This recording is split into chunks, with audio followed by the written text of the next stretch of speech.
communicate with us, email with us. As soon as you open an email and helpme@nurmuhammad.com, you build a relationship with the shaykh.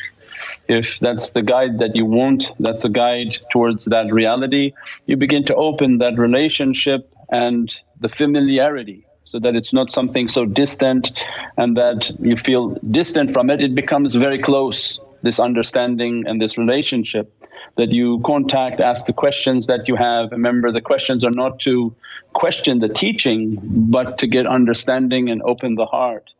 And in reality that when you study these subjects, study these websites, the books, the articles, everything that you're studying, and there's so many different subjects, whether you're going to study the English, the energy, the meditation, the huruf, the realities of the heart, the realities of Surat al-Yasin in the heart of Sayyidina Muhammad, reality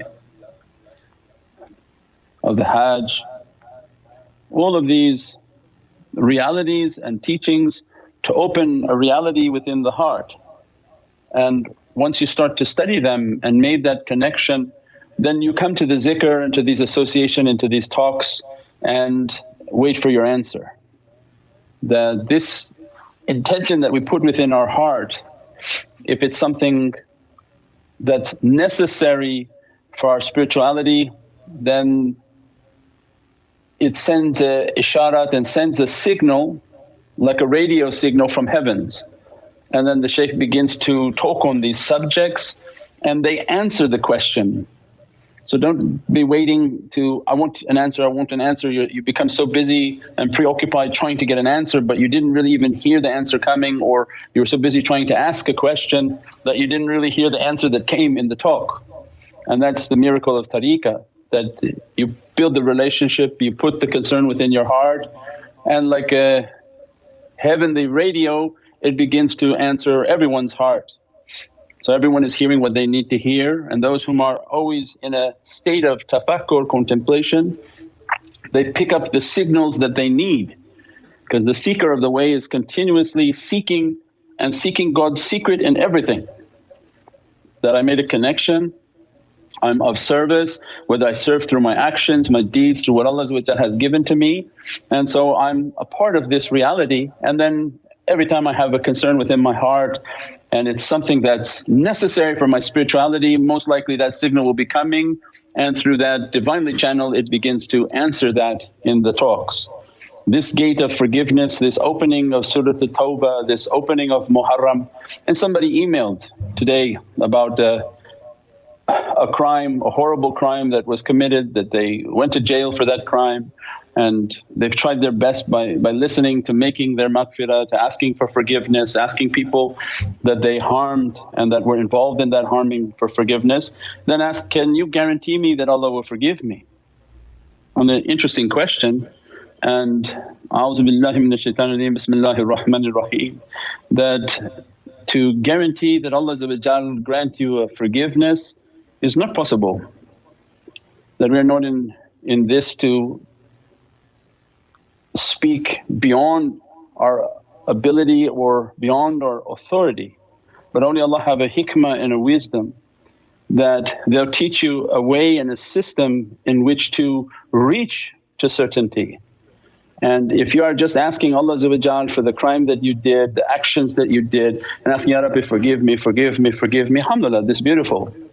But they come and they teach you that from every hadith and ayatul kareem, when they say, you didn't talk about Qur'an, you don't talk about hadith, this guy just pulls this stuff out of nowhere, and that's not fair because they're not listening. These teachings are all the secret and secret and secret behind Holy Qur'an. The ayah that you read is furqan, these are the ayahs of right and wrong. The ayahs that they teach from their heart and transmitting through their servants and those whom are muqaddam on their footsteps, they're the deep secrets behind these Holy Qur'an and holy hadith of Sayyidina Muhammad.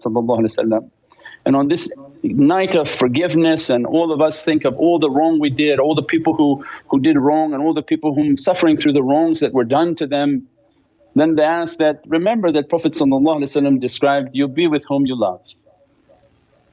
This holy hadith that you will be with whom you love. Sayyidina Abu Bakr as-Siddiq Allah's definite peace and blessings be upon them. was so excited by that, got up and circumambulated thanking Allah. It was a big and tremendous key of all realities. These are the secret and building blocks of the turuq. When they come and teach you, just this hadith is an answer for that question of forgiveness.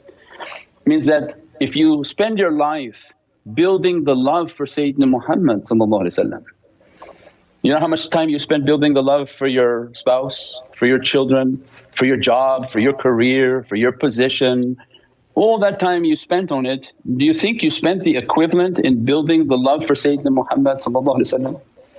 Did you spend the equivalent? Did you give the equivalent? Did you do the equivalent? If we spend our life on building this love with Sayyidina Muhammad, ta'zeem al-Nabi, at every opportunity to do what we can to spread the magnificent status of the reality of Sayyidina Muhammad, that if you like these talks, share them. If you can't talk like this talk, it's like an orchestra. The Shaykh's gift was from Allah to speak. I don't sing and I don't recite. Somebody else's gift is to recite beautifully. Somebody else's gift is to type. Somebody else's gift is to work, and they make a lot of money working.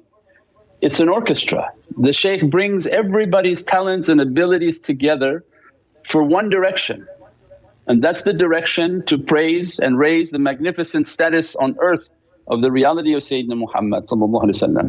We're not raising it but to disseminate that reality that we are Muhammadiyun, that we are the people whom love Allah, and Allah told us, قُلْ إِنِ كُنْتُمْ تُحِبُّونَ اللَّهَ فَاتَّبِعُونِي يُحِبُّكُمُ اللَّهُ. Our life is fatabi'uni, that we're now trying to follow and get the attention of Sayyidina Muhammad, so that to gain what? Allah's love. And then if we spend our time in salawat, spend our time spreading these knowledges, spreading these pages, spreading these books, these articles, giving from what Allah has given to us, we're a group. And we become not just one, we become a collective group. All the people who are putting this broadcast together, all the people putting this internet together, all the people supporting for its cameras, for its resources, for its abilities, who are behind the scenes making websites and apps and all sorts of applications, the people who come to the center to clean it, to provide for it, to bring food for it, so that all those people can sit there and do those things. And for all the people online whom watching, supporting and giving words of encouragement. It's an orchestra, it's a collective group of people coming together, bringing their love together, and then showing their love for Sayyidina Muhammad. And when you do all these actions that the shaykhs are teaching, you begin to have an immense love for Prophet. And they remind you that when you feel love, that is the greatest gift of faith. Love is not from you, love is not something that you can put into your heart. Nobody can force you to love something or someone. Love has to come as a gift from Allah, and that is the gift of faith. You cannot say, I have faith but I don't have love, means then you're lying to yourself and you misunderstood what faith is.